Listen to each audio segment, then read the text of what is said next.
Naka-ready na ang aming dinner. Hinantay na lang namin si Mylene. Ito chicken. At saka spaghetti and burger stick. Ito.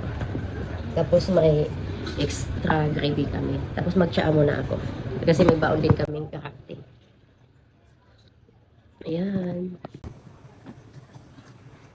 Inom tayo ng tsaa. Tapos ipakita ko sa inyo yung dinner. Oh. Hindi kasi kami free dinner. So, nagsimula na yung dinner nila. Tinan mo, maraming mga barbecue. Oh, diba? Mayroon kaming free breakfast. Tomorrow naman kami. So, ang dinner pala nila is more barbecue. Tapos, dito sa labas ang ano, ang, yan, yan, yung buffet nila. Yan, yung mga tao. Menu, yung restaurant. Ayan, oh. Tapos, katabi naman niya yung swimming pool. Ayan. Ito. Pero may baon naman kaming dinner, di ba? Ito.